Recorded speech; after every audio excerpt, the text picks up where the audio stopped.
16:30, yo soy Enrique Quique Cruz y estoy aquí de lunes a viernes de 5 a 7 y como todos los martes ya está aquí con nosotros en el estudio el portavoz del Partido Nuevo Progresista en el Senado por el Partido Nuevo Progresista, sí, Tomás Rivera Chats. Buenas tardes, Tomás. Saludos para ti, Quique, saludos para toda la gente. Saludos para ti, Quique, saludos para toda la gente buena que labora en Noti1, a la audiencia que nos escucha, a nosotros, a ti, a Ronnie y a mí, los martes de 6 a 7 en el 630 al 40M, en Análisis 630, y a ti todos los días, Quique, de lunes a viernes de 5 a 7 en Análisis 630 por Noti1. Así que siempre un privilegio inmenso y agradecido por la oportunidad que me brindas de compartir con tu grupo. Muchas gracias, muchas gracias. Oye, si aquí se había formado controversia con las vistas del proyecto del Senado 693, del cual yo soy autor, del cual tú eres coautor también, y que se formó mucha controversia y tú recomendaste que se hicieran las vistas que estaban pidiendo y todo ese tipo de cosas. Hoy lo que ha ocurrido en la nación norteamericana ha sido un repelpero con la filtración de del borrador. De este borrador, de un borrador.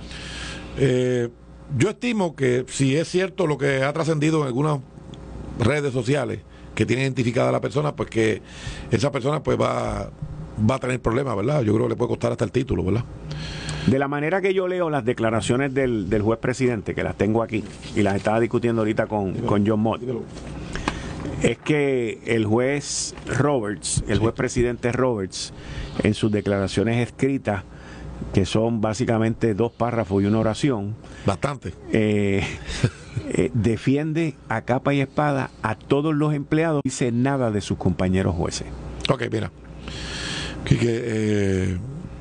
y dijo que confirmó que el borrador ahora dijo que ese borrador no era definitivo. Correcto. Como es de suponerse. Exacto, como es de suponerse. Un borrador es un documento, digamos, preliminar, que puede variar para ser más laxo o para ser más severo.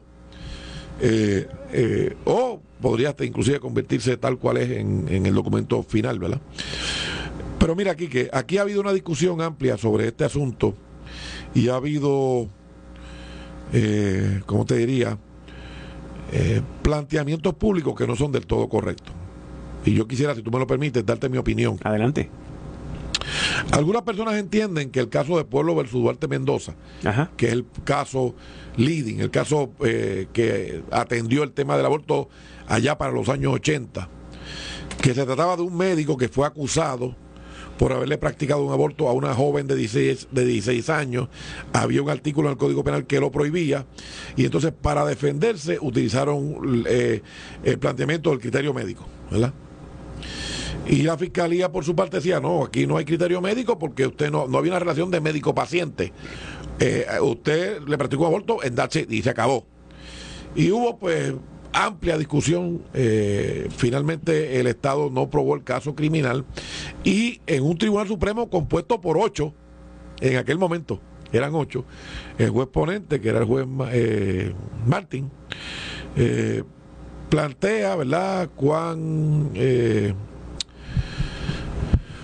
aplicable es o de qué forma se traduce la terminación del Tribunal Supremo en Roe vs. Wade y otros casos similares posteriores a ese caso en aquel momento en Puerto Rico. Y yo soy de la opinión que si se revoca Roe vs. Wade, se fue a pique por Pueblo vs. Duarte, porque están construidos, ese caso está construido sobre precisamente el caso de Pueblo Duarte, sobre el caso de Roe vs. Wade. El juez Trias Monge, que concurre y disiente, concurre en que debió ser exonerado, pero disiente en otras cosas, hace unos planteamientos, ¿verdad?, importantes, específicamente sobre él no lo dice así, pero sobre nuestra condición política.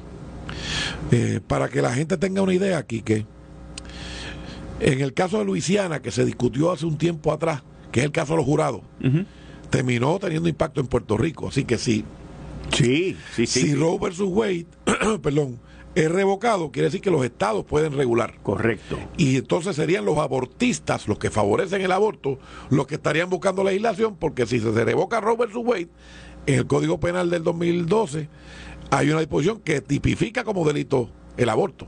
Así que los que estarían entonces tratando de buscar la manera de manejar el tema del aborto serían los abortistas, que son los que están a favor del aborto, porque entonces se convertiría en delito como lo era en aquel momento de Pueblo versus Duarte, que era delito. O sea, que si en la eventualidad de que Roe versus Wade será revocado, entonces lo que entra en derecho en Puerto Rico es el Código Penal del 2012. Sí, está vigente ese artículo. Ese artículo está vigente. Entonces lo que pasa es que no se aplica porque hay unas determinaciones, ¿verdad? Del Tribunal Supremo. Y eso es lo que está ocurriendo. Entonces hay otro tema aquí que ¿verdad? Esto es un poquito más allá de lo jurídico. Ajá. Los abortistas, los que están a favor del aborto, dicen que la mujer puede decidir sobre su cuerpo. Es uno de los argumentos principales. Sí. Y entonces, ese es el principal que se escucha. Los derechos de la mujer. El propio caso de Roe versus Wade clasifica en trimestres y da unas restricciones particulares dependiendo de cada trimestre, ¿verdad? Ajá. Y unas prohibiciones particulares. Cuando una mujer tiene 6 meses de embarazo o 7, el cuerpo de ella deja de ser de ella. Es tan de ella como lo era el día de la concepción misma. Entonces, ¿dónde tú tiras la raya sobre lo que es viable o no en términos de vida? Pues yo creo que mi opinión personal es que desde la concepción misma hay vida y es viable desde ese momento. A que hay unas circunstancias que pueden poner en riesgo la vida de la criatura o de la mujer, sí, esos son elementos, ¿verdad?, excepcionales, pues, y que tienen que atenderse y no pueden atenderse livianamente. Pero ese argumento de que la mujer puede hacer con su cuerpo lo que le parezca, bueno, a los 8 meses sigue siendo su cuerpo, a los 8 meses de embarazo, a los 7, a los 6. Así que ya veremos cómo queda este caso. Entonces yo he escuchado a otra gente decir, que es que la Constitución de Estados Unidos y la Constitución de Puerto Rico protege el derecho al aborto. Ey, suave con eso. Ni la Constitución de Estados Unidos ni la de Puerto Rico dice que hay un derecho al aborto. Es sobre el derecho a la intimidad, sobre el cual se construye todas esas interpretaciones. No es que la Constitución dice que hay un derecho al aborto. No dice eso. De hecho, en la jurisprudencia federal se llega a discutir inclusive de cuán lejos puede llegar el derecho a la intimidad, si pudiera llegar hasta eso del aborto. Esa discusión se da en los casos. Así es que ojalá revoquen Roe versus Wade. Ojalá el Tribunal Supremo adopte la visión correcta de proteger la vida. Siempre el criterio médico está presente. Eso no representa bajo ninguna circunstancia que se esté invadiendo el cuerpo de la mujer o decidiendo por la mujer, desde mi punto de vista, no.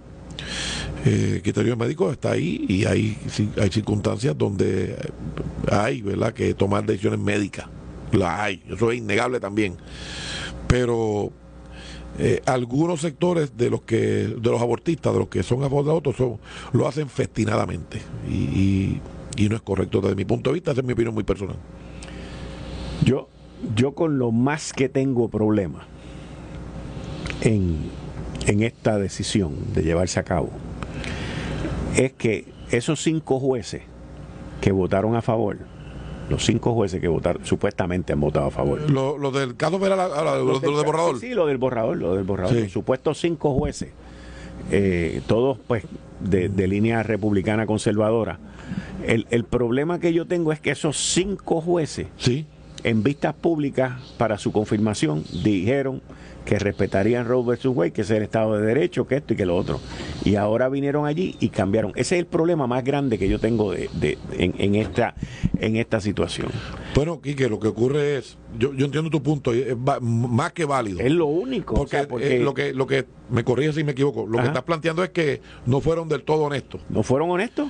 Bueno, yo creo que respetar una determinación que está vigente en ese momento de su evaluación de nombramiento, si le hubiesen preguntado por otro caso que estuviera vigente, tendrían que decir lo mismo, que tienen que respetarlo, no pueden decir otra cosa. Respetarlo y estar de acuerdo no es necesariamente lo mismo. Sí, pero tú me entiendes.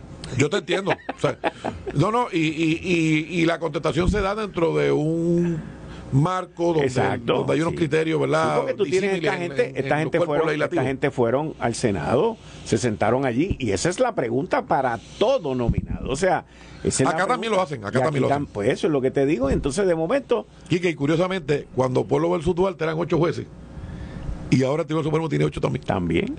Fíjate qué cosa. Fue 5-3. Y fue 5-3. Bienvenido, Ronnie Jarabo. Buenas tardes, Quique. Buenas tardes a todos los oyentes de Análisis 630. Un privilegio estar aquí con Tomás, a quien saludé esta tarde en el Capitolio. Y hablamos extensamente, disfrutando las contestaciones que da a tus preocupaciones, ¿no? Con la filtración del borrador de sentencia.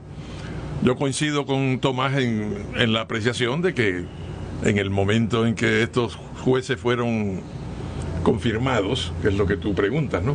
Cuando se le hace la pregunta sobre un precedente que está vigente, pues no puede decir otra cosa, sobre todo si tiene dudas de su confirmación, o sea, si tiene dudas internas de honestidad intelectual.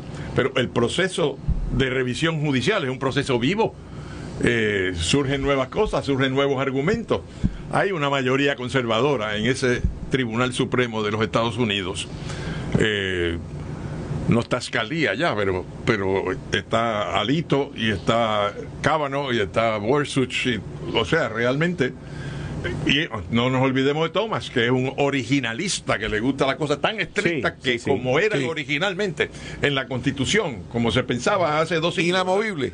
Sí, casi. Entonces, realmente yo no le he podido leer el documento filtrado, pero sospecho que viene del campo contrario al peso de esa decisión, la filtración.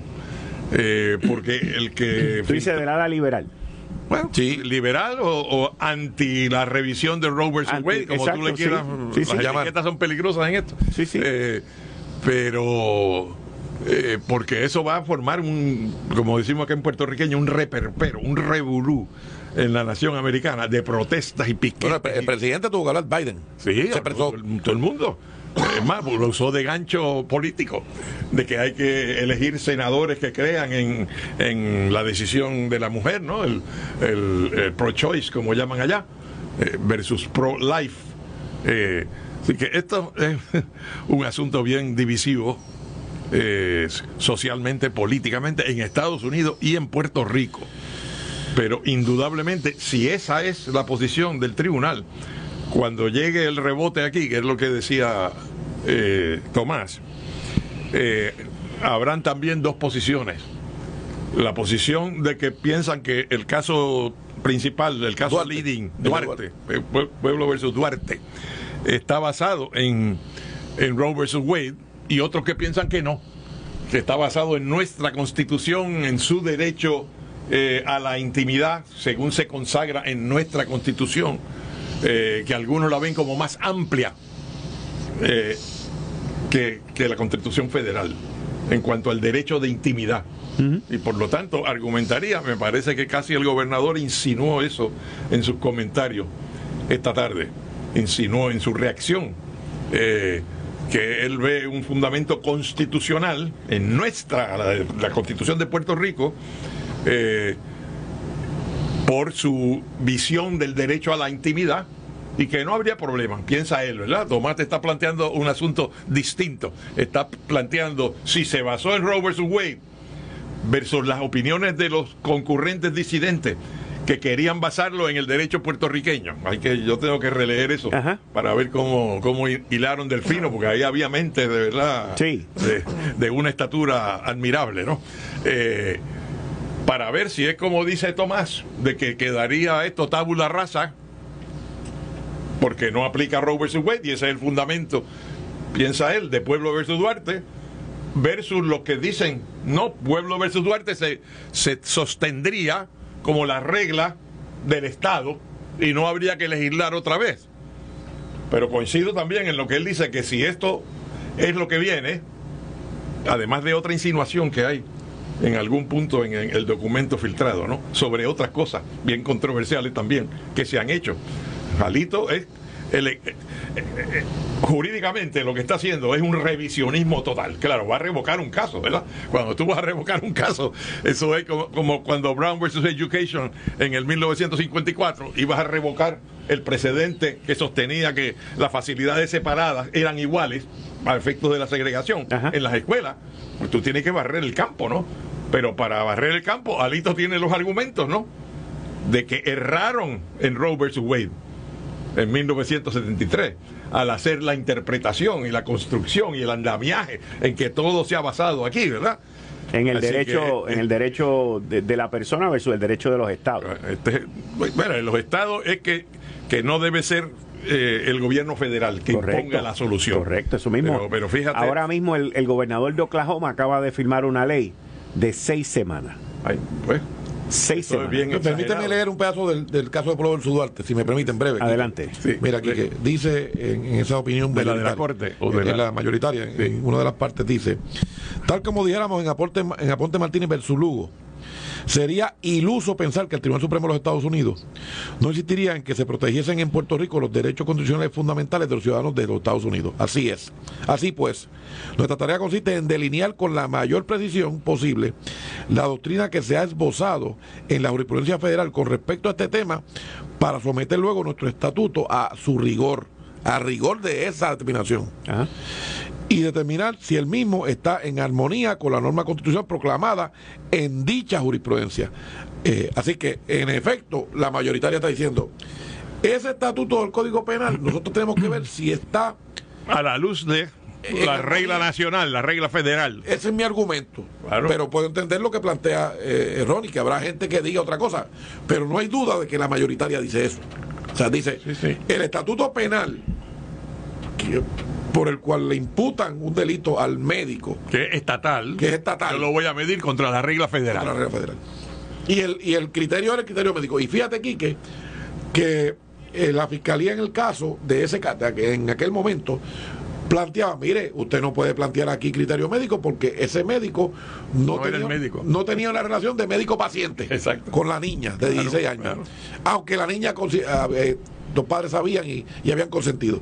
Así que trataron la fiscalía de combatir ese aspecto del criterio médico y del consentimiento, y por otra parte tenemos la mayoritaria del Tribunal Supremo diciendo, mire, del Tribunal Supremo de los Estados Unidos, ese estatuto nuestro tenemos que verlo a ver si cumple con ese rigor o con esa determinación del Tribunal Supremo de Estados Unidos. Eso lo dice ahí clarito. Que es lo lógico, y mi amigo que todavía está vivo, Ángel Martín, el papá de Chile, el papá del senador Fernando Martín, es una lumbrera y un hombre muy inteligente y cuidadoso.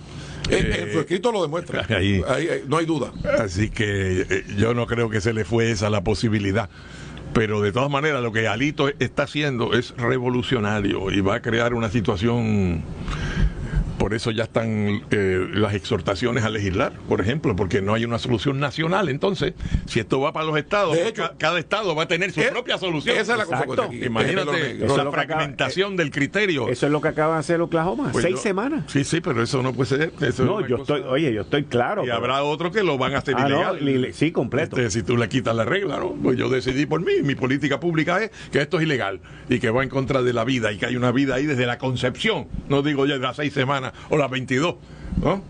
Yo pienso que hay vida desde la concepción. Una tendencia de la administración y los que van a hablar allí a nombre de la administración, como el secretario de Justicia, ¿verdad? Y el de Salud. El abogado del gobernador, el de Salud va a venir ahora, está citado para la semana que viene. Adversa al proyecto. O sea, están argumentando en contra del proyecto. Emanueli por razones jurídicas, ¿no? Y él tiene razón cuando dice, pues, aquí el criterio es que no se le puede poner un impedimento demasiado excesivo. Undue burden. Ajá. Es la frase en inglés. Ajá. Una carga excesiva. Una carga excesiva que dificulte el ejercitar ese derecho. Tiene razón. Ese es el criterio. Lo que hay que ver es si el proyecto hace eso o no. Ahí puede diferir. O si el Tribunal Supremo no, ahora con el Tribunal Supremo, si cambia la regla, pues olvídate de eso. Pero bajo la regla que había antes del documento de Alito, que llegó como más temprano de lo que se esperaba, ¿verdad? Porque se esperaba que hubiera algún movimiento en ese... Porque esto... En Estados Unidos es la agenda de toda la derecha conservadora, fundamentalista. Y en Puerto Rico la inmensa mayoría de los puertorriqueños coincide contra aborto. Sí, eso, la inmensa mayoría. Eso yo no tengo la menor duda. ¿Tú no tienes duda? ¿Qué? Jarabo, de que la mayor parte de la gente en Puerto Rico está en contra del aborto, no tengo duda. Y yo tampoco. ¿Y qué es conservadora? Sí, es conservadora en muchas cosas, pero socialmente sobre todo. Bueno, vamos a esperar. Y que verás, escúchame, porque hay algunos oficiales electos que asumen posturas grises, ¿verdad? Sí. Que no son muy definidas. Si se legislara y se hiciera una consulta y se reflejara lo que yo pienso, que la inmensísima mayoría está en contra del aborto, verás esos grises pintando de colores. Los verás pintando de colores. Los verás de colores. Sí, asumen postura rápido, cambian de posición. Tú quieres decir que van con la más cargada y cuando averigüen, descubran el Atlántico. Perfectamente, lo entendiste perfectamente. Van a hacer un ajuste más grande que el de Alito. Interesante esto, porque es un tema aquí que va. De hecho, yo estoy de acuerdo con Ronnie. Yo creo que llegó más temprano de lo que la gente imaginaría. Yo sabía que iba a llegar, pero todo el mundo entendía que por la composición del Tribunal Supremo Federal eso iba y más atenuado, y quizás más atenuado. Vino más, se le fue de frente. Vino más fuerte. Y yo estoy contento con eso. Ahora, ¿Tú te acuerdas cuando los barcos romanos así, cuando iban en la antigüedad las peleas?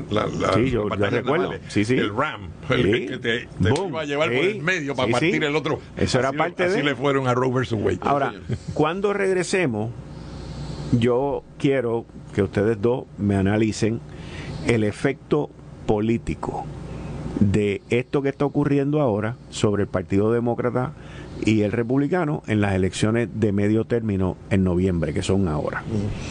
¿Okay? No se puede poner peor para el Partido Demócrata, así que se va a poner mejor. Vamos a ver, me contesta cuando regresemos. Tú estás escuchando Análisis 630. 6:31 de la tarde de hoy, martes 3 de mayo del 2022. Tú estás escuchando Análisis 630. Yo soy Enrique Quique Cruz, como todos los martes, con el expresidente de la Cámara, Ronnie Jarabo, y el expresidente del Senado y portavoz del Partido No Progresista actual en el Senado, Tomás Rivera Chats. Antes de irnos a la pausa, les pregunté la repercusión que esta decisión o esta escandalosa filtración del documento del juez asociado Alito ha ocasionado en la nación norteamericana, y estamos mayo, junio, julio, agosto, septiembre, octubre, a 6 meses básicamente de lo que se conocen como los midterm elections, donde hasta el día de ayer todo pronóstico y toda encuesta era arrasar por parte de los republicanos Senado y Cámara.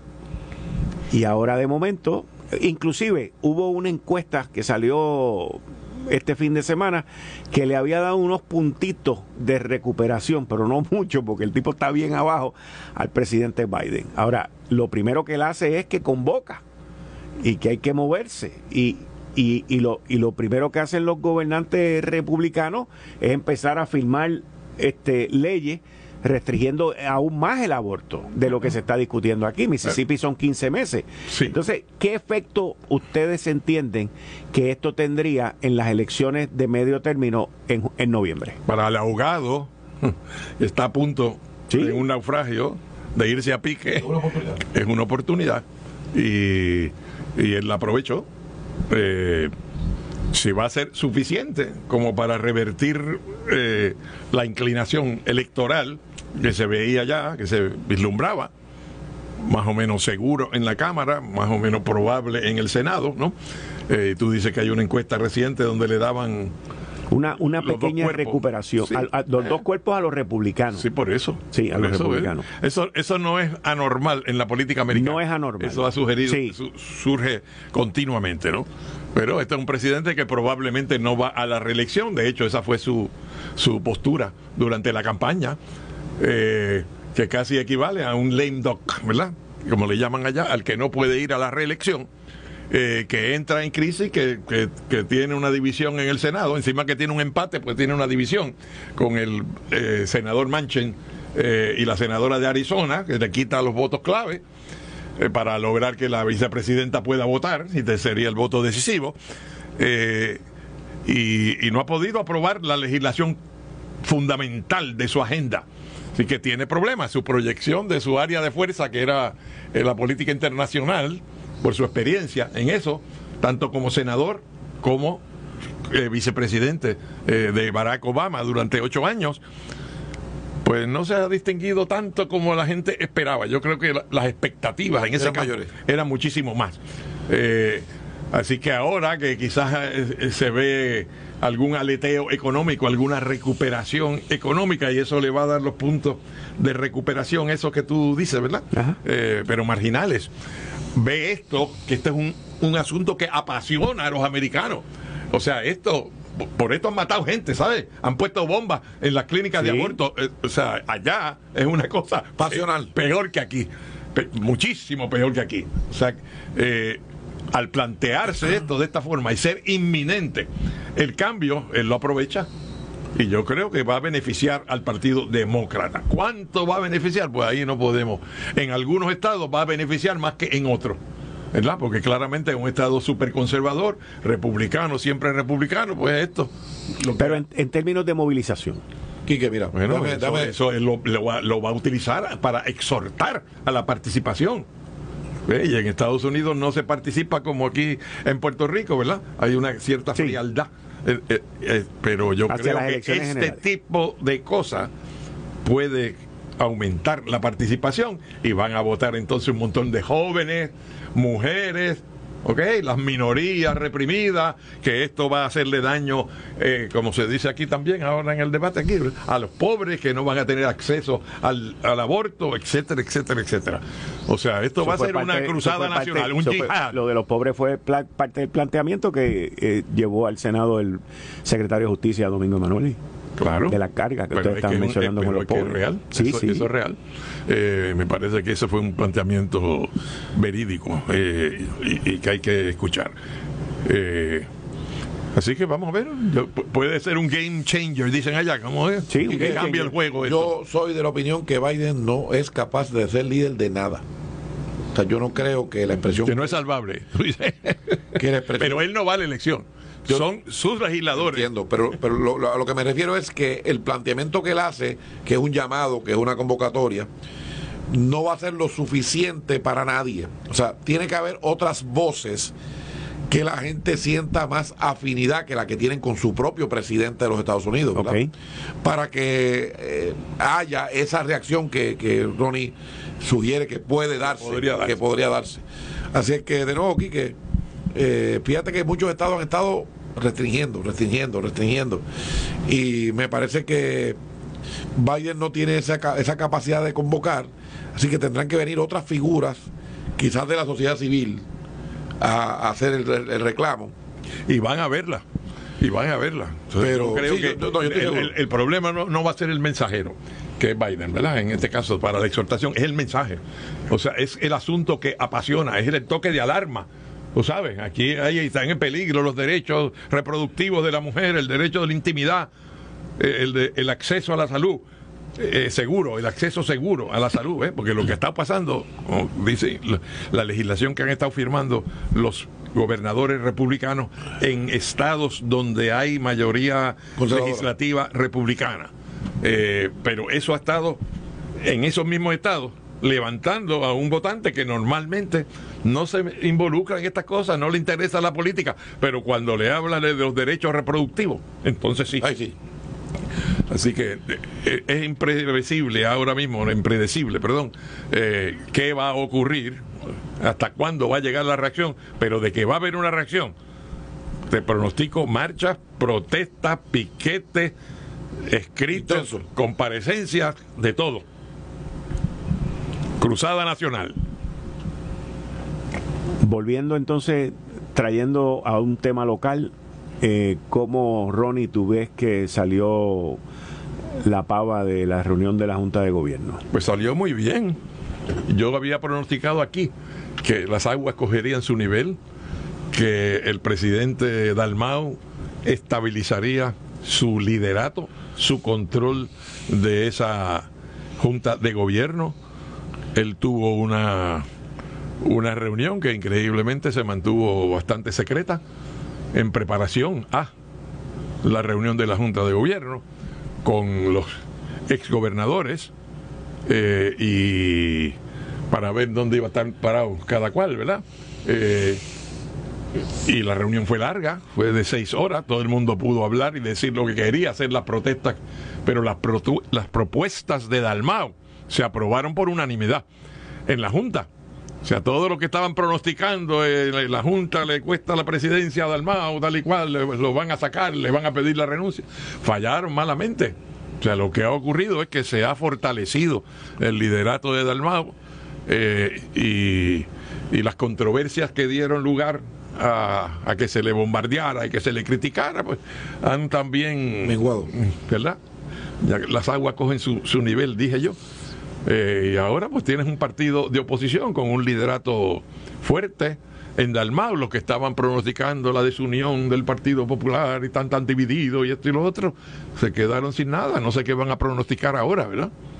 Y vuelvo a decir lo que he dicho, los dos partidos principales se van a fortalecer camino a las elecciones del 2024. Y el reto está en si los partidos emergentes que tuvieron un momento fugaz de impacto y eligieron legisladores por acumulación y decidieron carreras legislativas, ¿no?, por los votos que sacaron, si pueden mantenerse ahí. Yo creo que no pueden mantenerse ahí, que no se van a mantener ahí y que la gente va a votar a favor de la relevancia del partido. Dos partidos que están institucionalizados, que tienen sus raíces de generaciones. Si el partido, el más joven de los dos, que es el PNP, se creó en el 67, o sea, ¿de qué estamos hablando? Y el Partido Popular en el 38. Son generaciones que están ahí en ese partido, en ese movimiento. Hay vitalidad. El PNP hizo una convención de juventud en Aguadilla muy exitosa, aunque la prensa no la cubrió, pero yo sé que fue así. El Partido Popular tuvo una votación en Atillo para escoger el alcalde, de mucha participación, para hacer ese tipo de elección en un año no electoral. Vamos a ver qué pasa en Guayama ahora, en lo que viene, ¿verdad? Pero para mí esa va a ser la tendencia, no importa lo que los profetas del apocalipsis en contra del bipartidismo, como le llaman, quieran vaticinar. Quique, yo veo que el Partido Popular lo que ha hecho es poner en pausa todas sus diferencias hasta que las tengan que discutir de nuevo. Esto es cíclico.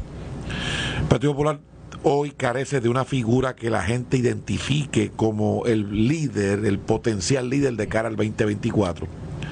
El Partido Popular no tiene una definición clara de estatus, no tiene un plan de desarrollo económico que la gente diga por aquí es que nos vamos. Me parece que eso pues lo que hace es que diluye lo que puede ser la angustia o la amargura que sienten algunas personas dentro de, ¿verdad?, por las controversias dentro del Partido Popular. Era obvio que no podían remover a José Luis Dalmau, porque ¿a quién iban a poner?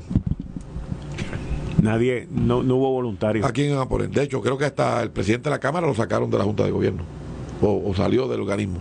Le pidieron a todos los querellantes que se salieran de la reunión.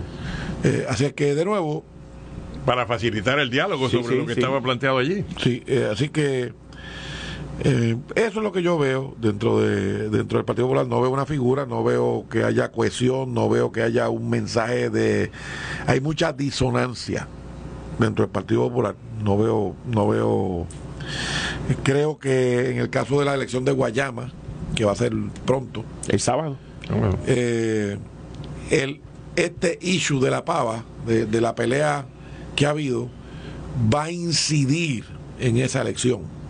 Si toda esta reyerta no hubiese ocurrido, muy probablemente la elección fuera distinta en Guayama, mi opinión personal viéndolo desde afuera. Así que eso es lo que yo veo en el caso del Partido Popular. Los que atacan el bipartidismo, como dice Ronnie, pues yo creo que están equivocados, ¿verdad? En Puerto Rico no es un sistema bipartidista, es multipartidista. Hemos tenido en muchas elecciones muchos partidos. Que hay dos que son los más votos que sacan, eso es otra cosa.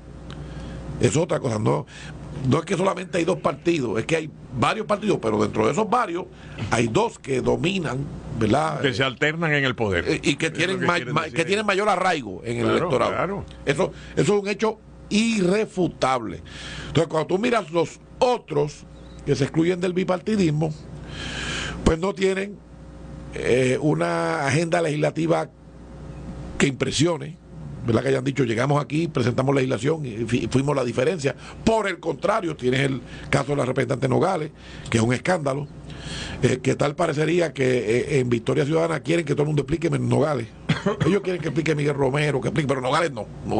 Nogales lo tiene que explicar. Proyecto de Dignidad, pues ya tú ves lo que ocurrió con la representante también, en el caso del Proyecto de Dignidad. Y no hay, ¿cómo te diría aquí? Que una agenda o un récord que ellos puedan decirle al elector puertorriqueño que valió la pena que ellos llegaran allí. No lo hay, Quique. Tan sencillo como eso. Yo no sé, yo no estaría tan así, tan categórico como dice Tomás. Yo pienso que el partido de la extrema izquierda, que es Victoria Ciudadana, que es el viejo PPT, el partido de Bernabe, Partido Socialista de los Trabajadores, se vació ahí en Victoria Ciudadana, y que esa gente son la gente que domina ese partido. O sea, ellos sí tienen un programa para transformar a Puerto Rico, pero ¿en qué dirección es que lo quieren transformar? Pero no tienen récord legislativo de productividad. No, sí, esa parte no es el partido del Proyecto Dignidad, pues le robó muchos votos al PNP por la derecha, por asuntos como el que se está discutiendo en el 693, ¿verdad? Y otros, ese no es el único, pero son el tipo de asuntos así en la frontera ética religiosa, en que ellos se especializan en esas posiciones.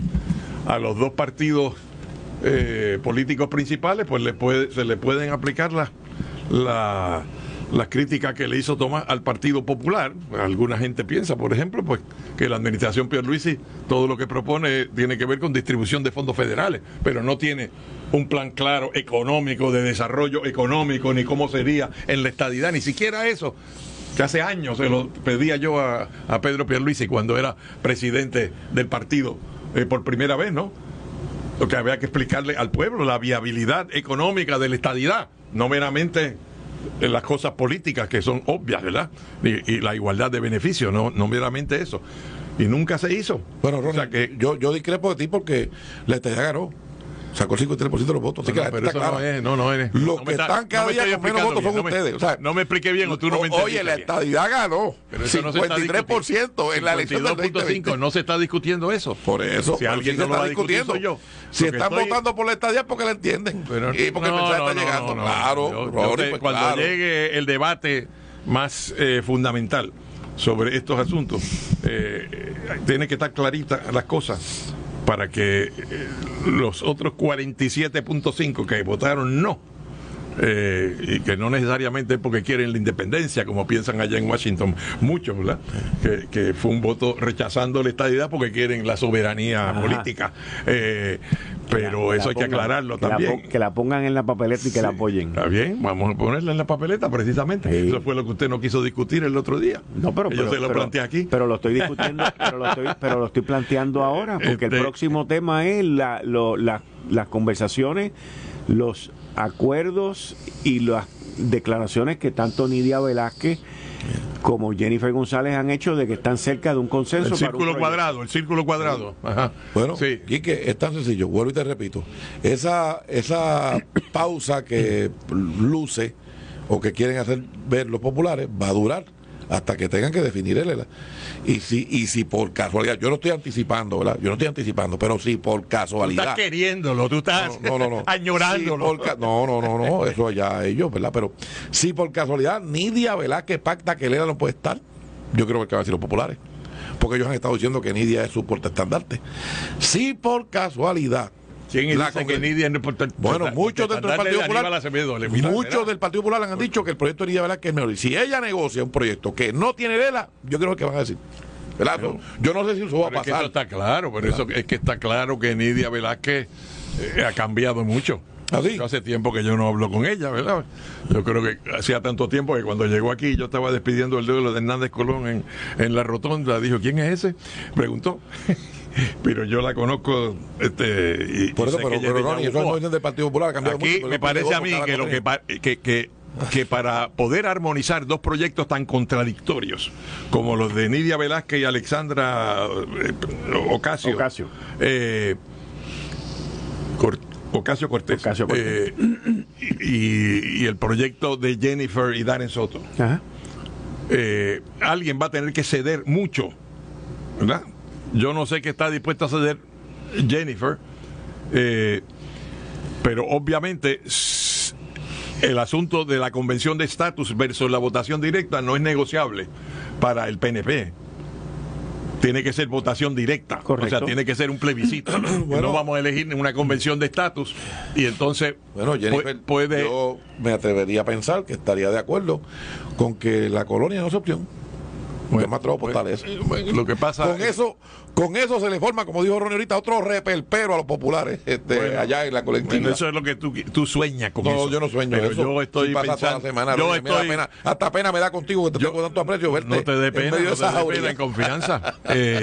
Yo creo que te debería preocupar más como un mandato a favor de la estadidad es inexpugnable, como un mandato a favor de la estadidad es legítimo.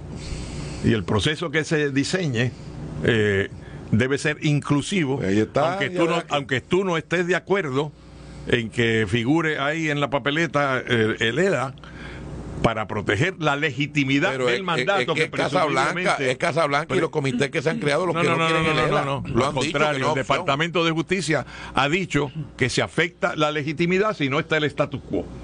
¿Ok? Así que, y el status quo resulta ser un estatus constitucional, como es la estadidad. La estadidad y el territorio son formas de estatus que están en la Constitución de Estados Unidos.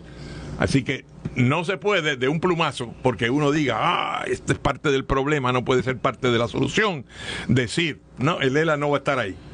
Así que si eso es lo que están allá urdiendo como consenso, entonces el daño se lo van a hacer a la estadidad, porque cuando gane la estadidad, un plebiscito amañado entre 3 fórmulas en vez de 4, eso no va a llegar a ningún lado. Bueno, y los enemigos a la estadidad. Ronnie viene para Palma. El otro día insinuó que Tatito era imprudente y ahora está diciendo que Nidia Velázquez está haciendo un plebiscito amañado de estadidad. Fíjate cómo van los populares. No, de estadidad no. Ella es anti-ELA. Ella es a favor de la libre asociación. Bueno, eso es lo que está pasando, porque ese proyecto, que si la estadidad gana un plebiscito amañado, ese proyecto de Nidia Velázquez es hijo del proyecto que propulsa Aníbal Acevedo Vilá en su libro de Agenda para la Crisis. Y yo lo identifiqué donde estaba exactamente. Así que yo sé lo que ella quiere y esa es la manera, sacar a ELA de la papeleta, pero eso no es legítimo y no va a ayudar a la estadidad sacar a la ELA de la papeleta. Tiene que derrotarlo uno a uno, hombre a hombre, como se dice en baloncesto, one on one, y no hay miedo a eso. Claro que se pongan ahí.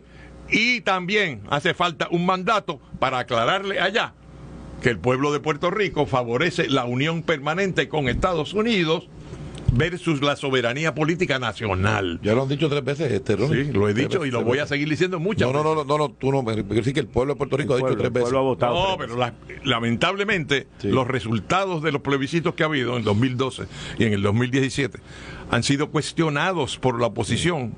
Sí, no hay plebiscitos que pierdan que ellos no cuestionen. No, chicos. Eso tú puedes estar seguro aquí que deja el no hay plebiscitos que pierdan que no cuestionen. Ustedes que han perdido tanto en el 93, y en el 98 y en el 67, ustedes han perdido más plebiscitos, así que no hable de eso de perder plebiscitos. Pero yo lo que te digo, Tomás, es que para que logran un consenso para echar adelante la estadidad ya veremos. Es imprescindible que el proceso de consulta plebiscitario no sea excluyente, sino por el contrario, que sea inclusivo.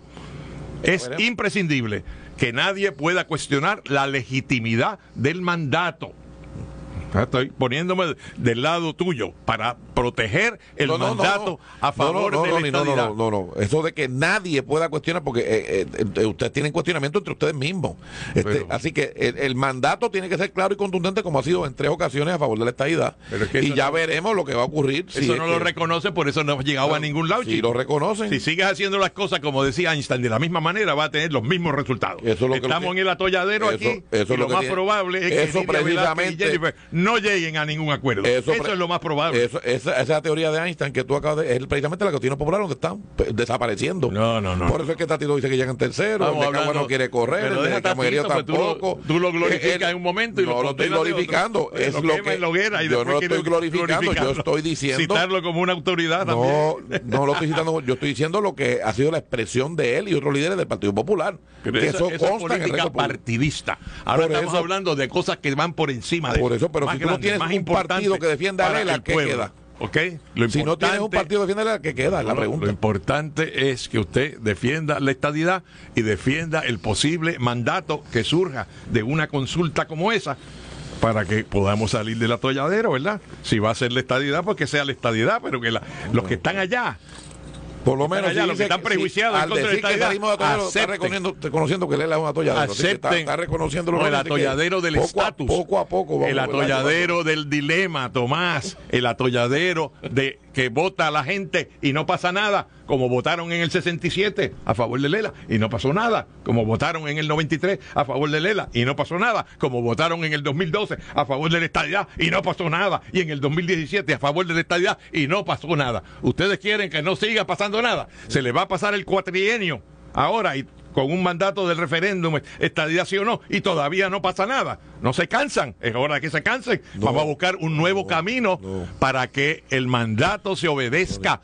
se reconozca y se acepte por el Congreso de los Estados Unidos, que es el que tiene el poder para cambiar las cosas. Si ustedes están cansados, la gente se cansó de ustedes de otra cosa, nosotros seguimos con nuestra causa y vamos a ir defendiendo, y por eso es el movimiento ideológico más grande, más fuerte y con un apoyo reiterado en 3 ocasiones. La última en el 2020. Muchas gracias a ambos.